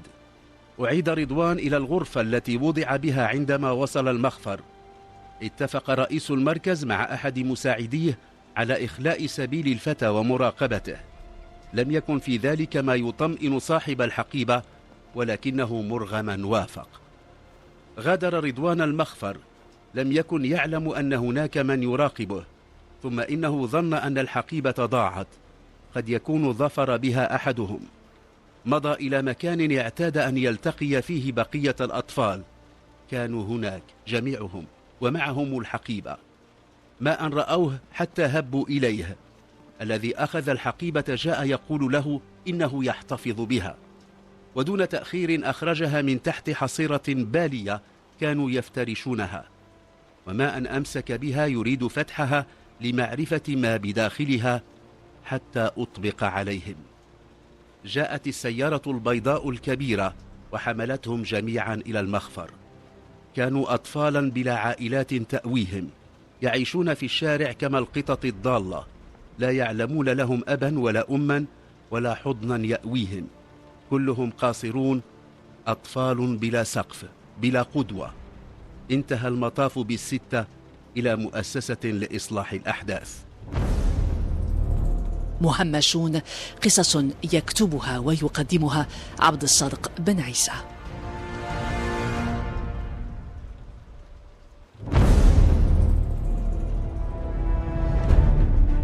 عادت أدراجها، ألقت بنظرة إلى واجهة محل بيع اللعب. مكان شيماء فارغ، لم تبتعد كثيرا عن ذلك المتجر. الساعة تقترب من 6 مساء، عليها أن تعود إلى المنزل. أحست بشخص ما يمسك بها من كتفها. التفتت مذعورة، فوقع بصرها على وجه خيل إليها أنها رأته من قبل، وما لبثت أن تذكرته.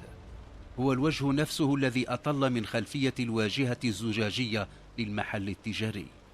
تذكرته لما انتبهت إلى الشاربين الكبيرين، وقد ظنت أن الرجل، وقد عرفت أنه صاحب محل بيع اللعب، يريد أن يعاقبها لأنها أطالت البقاء عند واجهة محله دون أن تشتري شيئا. خافت. مهمشون. في هوامش المجتمعات حياة تدب. مهمشون كان الهامش اختيارا لهم، وآخرون ما كان لديهم من بديل. عيون حزينة حينا، حانقة أحيانا، وجوه شاحبة تلازم مناطق الظل، وأجساد حين تتعب تستلقي على الرصيف. وفي صمت هذا العالم الذي يحاكي صمت القبور تحدث صرخات ناقمة غاضبة قد لا تسمع، إلى حين يأتي الهامش يخترق المجتمع، يمنحه ولو للحظة إيقاعه وألوانه. مهمشون، قصص يكتبها ويقدمها عبد الصادق بن عيسى. أطفال ودمى. في حي الفتح بوجدة عند واجهة محل يبيع اللعب، توقفت ياسمين ذات 10 سنوات، جالت بنظرها فيما هو معروض، ثم توقفت عند دمية تبدو كطفلة حقيقية. كانت الدمية ذات الشعر الأشقر تنظر إلى ياسمين بعينين زرقاوين زرقة السماء في يوم صحو لا تشوبه غيمة. ولعل الصغيرة اقتنعت بأن الدمية تنظر إليها، وقد تكون تصورت أنها تكلمها، فتوكأت بمرفقيها على الحاجز الحديدي الذي وضعه صاحب المحل ليمنع الجلوس على حافة واجهة متجره. لم تعد تعير كبير اهتمام لما يجري في الشارع، ولا هي تكترث لمن يدخلون المحل الذي يعرف رواجا باقتراب عاشوراء. الدمية الشقراء تنظر إليها بتركيز جعلها تحاكيها وتثبت مكانها بلا أدنى حركة. ثم بدأت تحكي لها لما لم يعد لديها شك في أنها تصغي إليها باهتمام لم تجده عند آخرين. نادتها شيماء دون أن تعلم سببا لاختيارها ذلك الاسم. ثم إن أي أحد لم يسألها ولن يسألها أحد عن اختيارها هذا الاسم. هي الآن صديقتها، ولها أن تسميها كما تريد وأن تحدثها كما تشاء. قالت لها وقد صار يقينا لديها الآن أنها تنصت إليها: لقد بحثت عنك طويلا، وأنا سعيدة الآن إذ وجدتك. ابتسمت ياسمين وواصلت حديثها لشيماء الدمية. قالت: سوف أخرجك من قفص الزجاج الذي أنت فيه، وسننطلق معا، سنجري معا، وسنلعب سويا. أنا أحبك. الدمية تنظر إليها بغير ما كلل بعينيها الزرقاوين. قد لا تكون الطفلة انتبهت إلى ما يجري داخل المتجر. أعجبتها ملابس شيماء، وكم ودت لو أن لها مثل تلك الملابس الجديدة والأنيقة. قالت لها: ملابسك جميلة. ثم رأت خلفية الواجهة الزجاجية حيث ثبتت دمى صغيرة ولعب أخرى تنفتح، وظهر وجه رجل ذي شاربين كبيرين، وبجانبه وجه طفلة قدرت أنها في مثل عمرها، وقد تدلت ضفيرتاها على جانبي وجهها. أشارت الطفلة إلى الدمية تلك التي تناديها ياسمين شيماء. من الفتحة مد الرجل ذو الشاربين الكبيرين يده وأمسك الدمية من كتفها. توقعت ياسمين أن تلتفت شيماء إلى ذاك الذي أمسك بها، ولكنها لم تلتفت. رفعتها يد الرجل وظلت كما كانت، ظلت تنظر إلى ياسمين وهي تسحب إلى داخل المتجر. قبل أن تختفي رأت ياسمين تلك الطفلة التي أشارت إليها وهي تقفز فرحا. ثم أعيد إغلاق خلفية الواجهة، وعادت تلك الدمى الصغيرة تنظر إلى الشارع. ابتعدت ياسمين عن الواجهة الزجاجية وعيناها تدمعان. غير بعيد أسندت ظهرها إلى جذع شجرة غير مثمرة. ظل نظرها شاخصا إلى متجر اللعب. ثم رأت تلك الطفلة التي قدرت أن تكون في مثل عمرها تخرج من المتجر برفقة والدتها. كانت تعانق شيماء الدمية. همت بالإسراع نحوها وخطفها من تلك الطفلة التي تحملها. ترددت قليلا، ثم إنها لم تستطع صبرا، تركت جذع الشجرة. خطواتها الأولى كانت متباطئة، ولما همت بالجري رأت الطفلة وأمها ومعهما شيماء تركبان سيارة كانت مركونة غير بعيد. أسرعت الخطو، ولما صارت بمحاذاة السيارة رأت وجه شيماء ينظر إليها من خلف زجاج السيارة. كانت تلك الطفلة تحتضنها. لم تشأ أن تقترب، ظلت تنظر إلى الدمية وهي تبكي. ثم لما تحركت السيارة لوحت لها مودعة. لم ترد الدمية، وردت الطفلة التي تحملها، فقد حسبت أن ياسمين لوحت لها. عادت أدراجها، ألقت بنظرة إلى واجهة محل بيع اللعب. مكان شيماء فارغ، لم تبتعد كثيرا عن ذلك المتجر. الساعة تقترب من 6 مساء، عليها أن تعود إلى المنزل. أحست بشخص ما يمسك بها من كتفها. التفتت مذعورة، فوقع بصرها على وجه خيل إليها أنها رأته من قبل، وما لبثت أن تذكرته. هو الوجه نفسه الذي أطل من خلفية الواجهة الزجاجية للمحل التجاري. تذكرته لما انتبهت إلى الشاربين الكبيرين، وقد ظنت أن الرجل، وقد عرفت أنه صاحب محل بيع اللعب، يريد أن يعاقبها لأنها أطالت البقاء عند واجهة محله دون أن تشتري شيئا. خافت. ما اسمك يا فتاة؟ سألها بابتسامة بددت ما كان انتابها من هلع. الآن وقد اطمأنت أنه لن يؤذيها نظرت إليه وقالت: اسمي ياسمين. اسمك جميل، لقد رأيتك وأنت تنظرين إلى تلك الدمية. قولي لي، هل كنت تكلمينها؟ أحنت رأسها خجلا واحمرت وجنتاها، وراحت تحرك يدها النحيلة في اتجاهات شتى. ثم عاد الرجل يسألها: هل كلمت الدمية؟ هي صديقتي واسمها شيماء. هو الاسم الذي اخترته لها؟ نعم. قولي لي يا ياسمين، هل تريدين دمية مثلها؟ مثلها؟ نعم، وتشبهها تماما. لم ينتظر صاحب محل بيع اللعب أن تكمل ردها، بادرها بأنه سيأتي بمثلها في الغد، وسيكون باستطاعتها أن تشتريها وتسميها شيماء كما سمت تلك التي اشترتها تلك الطفلة منذ قليل. ولكنني لا أستطيع شراءها. أقصد أن والديك هما من سيشتريانها لك. صمتت وهي تركز بصرها على الرصيف. كان صمتها ذاك رسالة تلقفها سريعا تاجر اللعب، فقد أحس بأنه من غير قصد منه أصاب جرحا في قرارة نفس الصبية. حاول أن يتدارك قائلا: لا تهتمي كثيرا، سوف أخفض الثمن حتى يستطيع شراءها.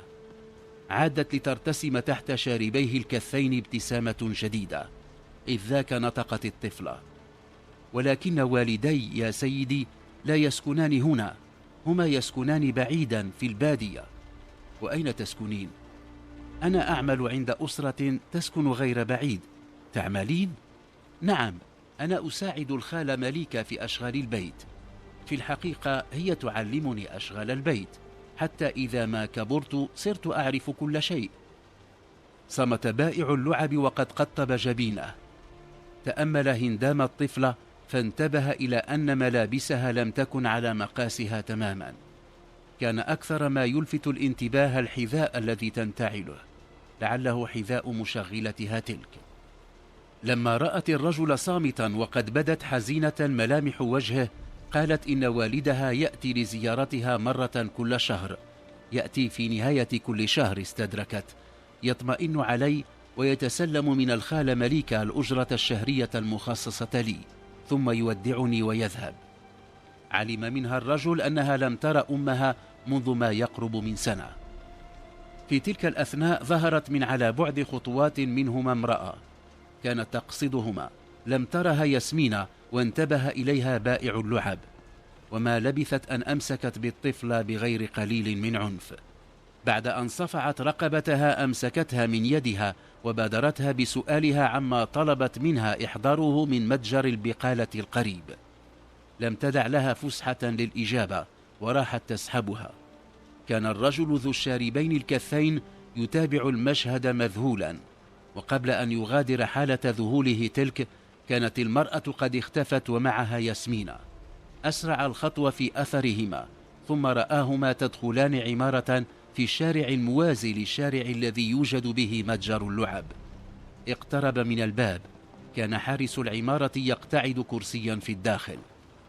في الغد جاء بائع اللعب إلى العمارة يحمل دمية كتلك التي اعتبرتها ياسمين صديقتها وسمتها شيماء. سأل البواب عن الطابق الذي تسكن فيه العائلة التي تشغل ياسمين.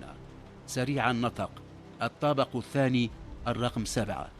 صعد ذو الشاربين الكثين السلم وهو يحتضن الدمية، ثم رأى الشقة رقم 7. قرع الجرس. كان يتوقع أن تفتح الباب ياسمين فيفاجئها بالدمية، ولكنه ما أن انفتح الباب حتى وجد نفسه في مواجهة وجه تلك المرأة التي سحبتها بالأمس. سألها إن كانت ياسمين موجودة. نظرت إليه مليا ثم قالت إنها لا تعرف أحدا بهذا الاسم. حاول بائع اللعب أن يذكرها بأنها كانت معه أمس لما جاءت وأخذتها.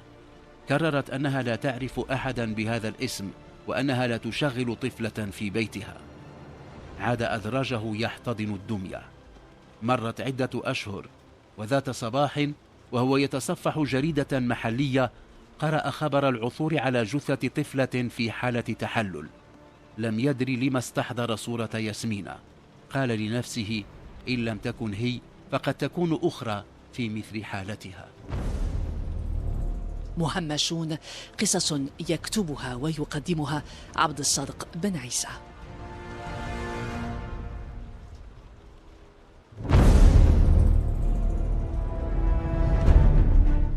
بعد أسابيع قليلة بدأ قيس ومعه والداه يلاحظون بعض التبدل على بنيته الجسمية، ثم صار تراجع وزنه أمرا غير مشكوك فيه. بعد 3 أشهر كان قد فقد الكثير من وزنه، ولكنه يبدي إصرارا على المضي إلى أبعد من كل ذلك. وللمرة الأولى منذ عدة أعوام صار عليه أن يشتري ملابس تلائم التحول الذي طرأ عليه. للمرة الأولى سمع من يثني على الجهد الذي يبذله للتخلص من سمنته. كانت سليمة زميلته في القسم الأكثر ثناء على جهده ذاك، وقد استوقف اهتمامه ما كانت تقوله على مسمع منه ومن الآخرين. مهمشون. في هوامش المجتمعات حياة تدب. مهمشون كان الهامش اختيارا لهم، وآخرون ما كان لديهم من بديل. عيون حزينة حينا، حانقة أحيانا، وجوه شاحبة تلازم مناطق الظل، وأجساد حين تتعب تستلقي على الرصيف. وفي صمت هذا العالم الذي يحاكي صمت القبور تحدث صرخات ناقمة غاضبة قد لا تسمع، إلى حين يأتي الهامش يخترق المجتمع يمنحه ولو للحظة إيقاعه وألوانه. مهمشون، قصص يكتبها ويقدمها عبد الصادق بن عيسى. البدين. منذ طفولته الأولى صار سعيدان قيس يعاني من سمنة بادية. في عائلته لم يكن الأمر يعني أكثر من تغذية جيدة يتلقاها الطفل وشهية مفتوحة لديه. كان يكبر أسرع من الآخرين، كذلك كان يبدو. لم تكن والدته ثريا التي تعمل مربية في إحدى دور الحضانة بعنابة، ولا والده سعيدان ميهوب الذي يعمل في بلدية المدينة، يظنان أن السمنة التي تبدو على طفلهما ذي ال3 سنين ستؤثر على مسار حياته. حين بلغ 6 كان يبدو أكبر حجما بكثير من الأطفال الذين هم في مثل عمره، ولما أدخل المدرسة كان مثار فضول زملائه في القسم، ولم يكن يستوعب أن يعامله المعلم كطفل أكبر من الآخرين. ثم صار يلاحظ أن أغلب الأطفال لا يرغبون في اللعب معه. ذات مرة قال لأمه إنه لم يعد يرغب في الذهاب إلى المدرسة. لم يكن يريد أن يفصح لها عن الأسباب، ولكنها استطاعت أن تنتزع منه جانبا من تلك الأسباب. قال لها إن الأطفال زملائه في القسم يسخرون منه وينادونه البدين. يومها فقط انتبهت ثريا إلى بوادر هذه المشكلة، وقد عرضت ابنها وكان وحيدها على طبيب وصف له حمية، ثم لما لاحظت أنه يصعب على ولدها الالتزام بما وصفه الطبيب تركت الأمر وتجاهلته قائلة إن الوقت كفيل بتصحيح ما اختل. لما بلغ قيس نهاية الطور الابتدائي كان يبدو من حيث الحجم كرجل، بل إنه كان أحيانا يلبس من ملابس والده. شكله ذاك لم يكن متقبلا إن من التلاميذ أو من المدرسين أنفسهم، صار بالنسبة إليهم يمثل نشازا في تركيبة القسم. ولأن زجره عن القيام بحركات أو الحديث بصوت مرتفع صار يتكرر مرات عديدة كل يوم، فقد دفع به ذلك إلى الانغلاق على نفسه، وصار حضوره في قاعة الدرس كعدمه. وكلما تقدم في السن ازداد بدانة، وصار ما كان يعاني منه في القسم وداخل المدرسة يواجهه في الشارع. كان أكثر ما يكرهه أن ينادى عليه بالبدين، بل إنه صار يعاني من مجرد نظرات الناس إلى بنيته الجسمانية، يجد في نظراتهم تلك استغرابا واستهزاء وسخرية. وكان مما يؤلمه أكثر أن يرفض أترابه إشراكه في اللعب معهم.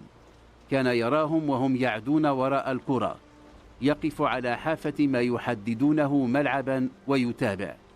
حين يسجل أحدهم هدفا ينتفض هو مكانه ويصفق بغير قليل من المبالغة، ثم حين يرى أن لا أحد اكترث إلى تصفيقه ينكفئ على نفسه ثم يختفي من المشهد قبل أن يفرغوا هم من مباراتهم تلك. ذات مساء وكان في 15 جاء إلى والده يبلغه بأنه لم يعد يستطيع الذهاب إلى المدرسة لكثرة ما يتعرض له من استهزاء. حاول سعيدان ميهوب أن يقنع ولده بأنه إن ترك المدرسة فسيكون ذلك خطأ جسيما قد يؤثر على كل حياته. لم يبدو كلام الأب مقنعا للابن، ولذلك قرر سعيدان ميهوب أن يراقب سلوك ابنه عن قرب. سريعا اكتشف الرجل أن ولده يخرج من البيت حاملا محفظته، وعوض الذهاب إلى المدرسة كان يقصد إلى جوار ملعب كرة القدم ويمضي هناك من الوقت ما يعادل حصص الدرس التي كانت مقررة ليومه. في المساء ما أن دخل حتى سأله إن كان ذهب إلى المدرسة. ارتبك قيس وهو يتلقى ذاك السؤال، ثم حاول أن يتماسك وقال لوالده إنه ذهب إلى المدرسة. لم يعقب على رده ذاك، ولكنه عاد ليثير معه الموضوع بعد لقائهما على مائدة العشاء. دعاه إلى الصالون. كان الفتى يبدو منشغلا بما سيحدثه فيه والده. لم يطل انتظاره. بنبرة أشبه بالهمس قال له: اسمع يا قيس، لم كذبت علي وقلت إنك ذهبت إلى المدرسة؟ كان سؤالا باغته ولعله لم يرد أن يسمعه. أحس بجفاف في حلقه، هم بالكلام ولكنه لم يستطع. كان والده ينظر إليه بتركيز شديد، ولما رأى الحرج قد بلغ به مداه قال له: لقد رأيتك تذهب إلى جوار ملعب كرة القدم. ألم أقل لك من قبل إن تخليك عن الدراسة سيكون خطأ كبيرا ترتكبه؟ خفض قيس بصره. على جبينه التمعت قطرات العرق خجلا، ثم استأنف الأب كلامه: إنك تقول إن كثيرين يسخرون منك للسمنة التي تعاني منها، وأنا أقول لك إنه بمقدورك أن تضع حدا لسخريتهم تلك. انتبه سعيدان ميهوب إلى أن قيس يبكي. لا تبكي، ينبغي أن تكون الآن رجلا. ما أنصحك به أن تتحدى الذين يسخرون منك. رفع الفتى بصره إلى وجه والده، تعابيره توحي إليه بأن رفع التحدي ممكن. قال الأب: إنه سيجعله ينقص وزنه بإشراف طبيب متخصص، وإن عليه أن يتقيد بالبرنامج الذي سيتم تسطيره، ووعده بأن النتائج سوف تظهر سريعا. دون أن يعقب بكلمة عانق قيس والده وقبل جبينه. كانت أمه ثريا تتابع من مقعدها عند مائدة العشاء. ابتسمت لما رأت قيس يعانق والده. صبح اليوم التالي رافق السعيداني ميهوب ولده إلى طبيب متخصص في النظام الغذائي، وصف له تحاليل أجراها ثم تأسيسا على نتائجها وضع له برنامجا غذائيا لم يخل من صرامة. على قيس أن يتخلى عن كثير من تلك الأكلات والحلويات التي كان يجد فيها متعة ويقبل عليها بنهم شديد. بعد أسابيع قليلة بدأ قيس ومعه والداه يلاحظون بعض التبدل على بنيته الجسمية، ثم صار تراجع وزنه أمرا غير مشكوك فيه. بعد 3 أشهر كان قد فقد الكثير من وزنه، ولكنه يبدي إصرارا على المضي إلى أبعد من كل ذلك. وللمرة الأولى منذ عدة أعوام صار عليه أن يشتري ملابس تلائم التحول الذي طرأ عليه. للمرة الأولى سمع من يثني على الجهد الذي يبذله للتخلص من سمنته. كانت سليمة زميلته في القسم الأكثر ثناء على جهده ذاك، وقد استوقف اهتمامه ما كانت تقوله على مسمع منه ومن الآخرين. عند الدخول المدرسي الجديد بدا سعيدان قيس الذي يبلغ من العمر 17 عاما مختلفا عن الشخص الذي كانوا يعرفونه. بدا وقد تخلص بالكامل من بدانته، صار أكثر مشاركة في الدروس، وكف مدرسون كثرا عن مناداته بالبدين حين لا ينادون عليه بكيس البطاطا.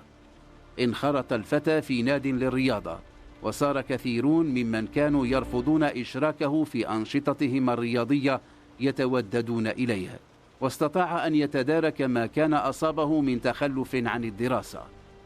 ذات مساء جاء والده يذكره بيوم أوحى إليه بأنه يستطيع رفع التحدي. سنوات مرت الآن على تلك التجربة. أنهى قيس دراسته في القانون وصار يعمل في مكتب للمحاماة. علاقة حب نمت بينه وزميلة دراسته السابقة سليمة توجت بالزواج. وحدها صور قديمة صارت تذكر قيس بشكله الذي كانوا يسخرون منه.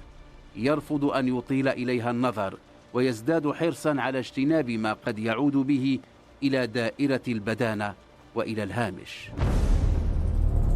مهمشون، قصص يكتبها ويقدمها عبد الصادق بن عيسى.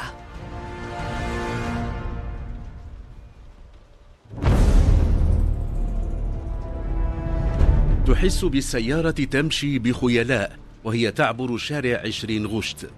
الموسيقى الهادئة تواصل تدفقها نقية، ثم انحرفت ودخلت ممرا يتفرع عن الشارع الرئيس.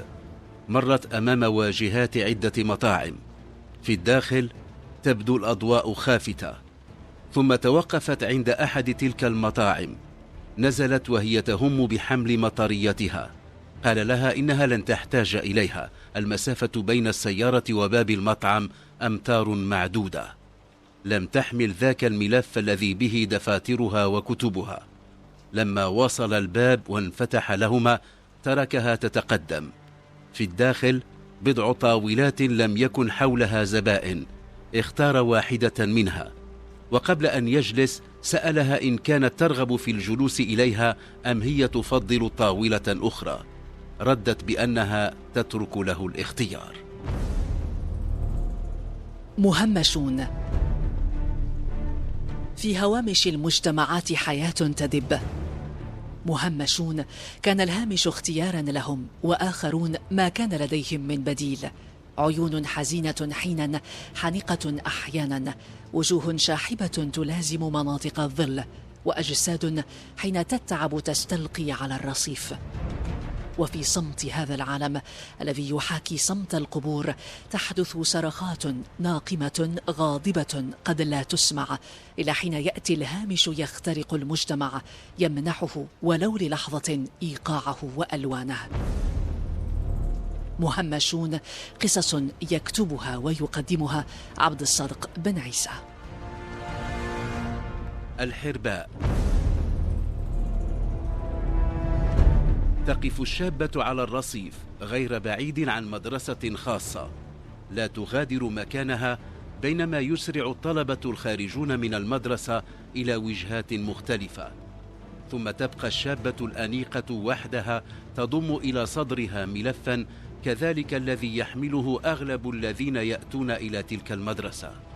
من أمامها تمر سيارات من أنواع وألوان شتى، من نوافذ بعضها مع الموسيقى الصاخبة تطل رؤوس تلقي إليها بكلمات، وأحيانا يأتيها صفير وحركات بهلوانية. أحيانا تقف واحدة من تلك السيارات عندها تتجاهلها وتتجاهل سائقها الذي يميل ويدعوها إلى الركوب، ثم تتوقف سيارة أخرى تركبها وتنطلق بها مسرعة. يتكرر المشهد مرات كل أسبوع، وتختلف السيارات التي تقبل الفتاة بالركوب إلى جانب سائقها. لم تكن حالة تلك الفتاة لتمر دون أن تلفت إليها الأنظار، فلا أحد من الطلبة يعرفها. ثم جاء مرة من قال إنها تستغل محيط المدرسة لتصطاد زبائنها، كذلك قيل. كانت فتاة لها نصيب من الحسن، توحي ملامحها بأنها دون 20. بالنسبة لكثيرين من رواد تلك المدرسة فإن حضورها المنتظم ذاك الذي يصادف مواقيت الخروج صار يبعث على الشك والريبة. ذات مساء ماطر من فبراير من العام 2003 توقفت عندها سيارة فارهة بيضاء. بنظرة اختلستها رأت أن ليس بها من أحد غير الذي يسوقها. تمدد الرجل إلى الجانب الأيمن بعد أن أنزل زجاج النافذة، وصار يردد على مسامعها كلاما لعلها ملت سماعه لكثرة ما تكرر. ثم نظرت إليه وقد حافظت على بعض من حدة وصرامة في تقاسيم وجهها. كان رجلا كهلا غزا الشيب جانبي رأسه، ولما ألح عليها ابتسمت له، ولعله لم يكن ينتظر سوى ابتسامتها تلك التي راح يؤولها بقبول منها لما يعرضه عليها. تمدد أكثر على الكرسي الذي بجانبه وفتح الباب. ركبت، جلست وهي تجمع مطريتها المبللة، ثم التفتت إليه. ابتسم في وجهها ابتسامة لم تر أعرض منها، ظهرت أسنانه المرصوصة والمتساوية. ثم انطلقت السيارة. بعد بضع عشرات الأمتار قال لها إن اسمه الحبيب. لمحها تحرك رأسها، أضاف موضحا أكثر أن اسمه الحبيب بويحيى مقاول البناء المعروف في أكادير. ردت هي بأن اسمها وصال، وإنها تدرس في المدرسة التي كانت تقف أمامها. لعله صدق أن تكون طالبة في تلك المدرسة، ولكنه لم يصدق أن تكون نطقت باسمها الحقيقي. ثم أطلق من مذياع السيارة موسيقى هادئة، صارت قطرات المطر تتراقص على إيقاعها وهي تتدحرج في هدوء على الواقية الزجاجية الأمامية. سلكت السيارة شارع الرئيس كينيدي بكبرياء، ثم شارع فاس. لم يكن ليخفى عليها أنه يريد إلى الكورنيش. من مكان لم تره أخرج علبة سجائر، دفع بواحدة فخرجت عن الصف، مد يده إليها، نظرت إليه بابتسامة تكلفتها وتصنعت الخجل، ثم مضت بأناملها الصغيرة إلى العلبة واستلت السيجارة التي أطلت برأسها. وهو يحاول التحكم في السيارة أمسك بولاعة وزندها، فظهرت شعلة تتراقص. تقدمت الفتاة نحوها وقد وضعت السيجارة بين شفتيها، وما لبث أن عم المقصورة الدخان. أخرج سيجارة وفعل مثلها، ومثلها نفث الدخان من خيشوميه. استرخت على الكرسي والتصق ظهرها بالمسند. قال لها إنه يدعوها للعشاء في أحد المطاعم على الكورنيش. نظرت إليه بما أوحى له بأنها تقبل الدعوة. تحس بالسيارة تمشي بخيلاء وهي تعبر شارع 20 غشت. الموسيقى الهادئة تواصل تدفقها نقية. ثم انحرفت ودخلت ممرا يتفرع عن الشارع الرئيس. مرت أمام واجهات عدة مطاعم. في الداخل تبدو الأضواء خافتة. ثم توقفت عند أحد تلك المطاعم. نزلت وهي تهم بحمل مطريتها. قال لها إنها لن تحتاج إليها، المسافة بين السيارة وباب المطعم أمتار معدودة. لم تحمل ذاك الملف الذي به دفاترها وكتبها. لما وصل الباب وانفتح لهما تركها تتقدم. في الداخل بضع طاولات لم يكن حولها زبائن، اختار واحدة منها، وقبل أن يجلس سألها إن كانت ترغب في الجلوس إليها أم هي تفضل طاولة أخرى. ردت بأنها تترك له الاختيار، إذ ذاك جلس وجلست. الآن ترى وجهه أوضح. جاء النادل، كان في كل أناقته. من جيب معطفه أخرج علبة عود ثقاب، تناول واحدا وحك رأسه إلى جانب العلبة وأشعل شمعة أحاطت بها أسطوانة من زجاج، بجوارها وردتان ساقاهما في كوب ماء من بلور. من مائدة بجوار الجدار جاء النادل بنسختين من قائمة المأكولات، كانتا مسفرتين في جلد من النوع الجيد. بادرت إلى فتحها وانهمكت تقرأ ما حملته من أصناف المقبلات والأطباق الرئيسة. رأته يقلب الصفحات، ثم عاد النادل بعد دقائق ينتظر أن يسجل طلباتهما. طلب الحبيب مقاول البناء المعروف زجاجة نبيذ. التقت نظراتهما فابتسمت، ثم طلبت هي مشروبا غازيا. هم بالتعليق ثم تراجع إذ خشي أن تسيء فهمه فتؤول أمسيته تلك إلى فشل. تناول عشاءهما. بدا المقول وقد نزع إلى السكر. قال لها إنهما سيمضيان الليل في فندق غير بعيد. لم تعقب على ما قاله. جاء النادل حاملا ورقة الحساب، نظر إليها. من جيب معطفه أخرج رزمة من الأوراق النقدية قدرتها الفتاة ب20,000 درهم. استل منها عدة أوراق من فئة 100 درهم ووضعها في الدفتر المغلف بجلد بني فاتح. كان النادل يقف غير بعيد. جاء مبتسما وحمل الدفتر. قال له الحبيب أن يحتفظ بالباقي لنفسه. انصرف النادل شاكرا. رأته الفتاة يلتفت نحوهما بعد أن مشى بضع خطوات. في الشارع ازداد المطر غزارة. وقف الحبيب. رأته يكاد يسقط. توكأ على المائدة ثم تماسك. وضع يده على كتفها وخرج. ومضت أضواء السيارة. فتح لها الباب وأغلقها بعد أن اقتعدت الكرسي الوثير، ثم ركب وأدار المحرك. بعد مسافة لم تكن بعيدة توقف بباب فندق. طلب منها أن تنتظره. قالت له إنها لا تريد أن تدلي ببطاقة تعريفها. ابتسم لها ولم يقل شيئا. مر ما يقرب من نصف ساعة ثم جاء يتمايل. فتح الباب ودعاها إلى الدخول إلى الفندق. كان قد رتب كل شيء. دخل المصعد الذي توقف في الطابق الثالث. تقدم وكانت تتبعه، ثم توقف عند باب وفتحه. التفت إليها ودعاها إلى الدخول. كان يبدو ثملا. قال لها إنه سيستحم. ابتسمت وهي جالسة على حافة السرير. وضع معطفه وقميصه ثم دلف إلى الحمام. جاءها صوت الماء المتدفق من الرشاشة. اطمأنت إلى أنه منهمك في الاستحمام. مضت إلى معطفه وأخرجت رزمة الأوراق النقدية ووضعتها في ذلك الملف الذي كانت تحمله وتسللت خارجه. خرجت من المصعد وغادرت الفندق. غير بعيد استوقفت سيارة أجرة واختفت. خرج الحبيب من الحمام وهو يظن أن تلك التي قالت إن اسمها وصال في انتظاره. لم تترك لها أثرا.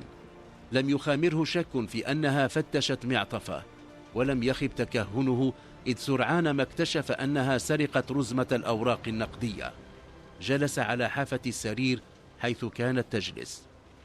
في حي الوفاء في حدود 11:30 توقفت سيارة أجرة في أول زنقة تانسيفت.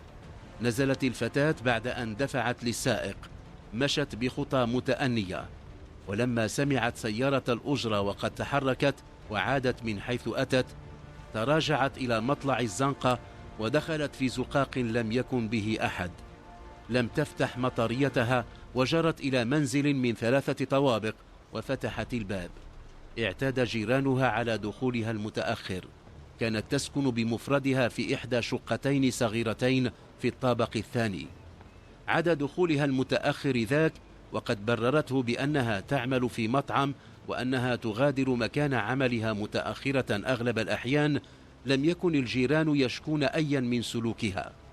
تعلم أن ذاك الذي زعم أنه الحبيب بويحيى مقاول البناء ذائع الصيت لن يهدأ له بال حتى يعثر عليها. لما أقفلت باب شقتها بالمزلاج جلست في صالون صغير وأخرجت من ملفها ذاك صيد ليلتها تلك. فكت رباط رزمة الأوراق النقدية وكانت كلها من فئة 100 درهم وراحت تعدها. عدتها مرتين وثبت لديها أن ما سرقته بلغ 23,000 درهم. وهي تنظر في تلك الأوراق النقدية كانت تفكر في مكان آمن تودعها فيه. وضعتها في كيس بلاستيكي ثم أخفتها في رف كبير في الحمام، تظن أن لا أحد يستطيع أن يتكهن بوجود ذلك المال هناك. على مدى يومين لم تغادر شقتها تلك إلا ما كان من نزولها إلى البقال القريب لشراء بعض ما تحتاج إليه. ثم قررت النزول إلى وسط المدينة تتحين فرصة جديدة. غيرت هيئتها ولم تعد بمنظر تلك الشابات اللواتي ترتدن المعاهد والمدارس، صارت تبدو مختلفة. تدرجت في جولتها ذاك المساء إلى الكورنيش، وبينما هي تمشي غير بعيد عن المطعم حيث استضافها الحبيب قبل يومين رأت سيارته، في كل الأحوال هي سيارة تشبهها.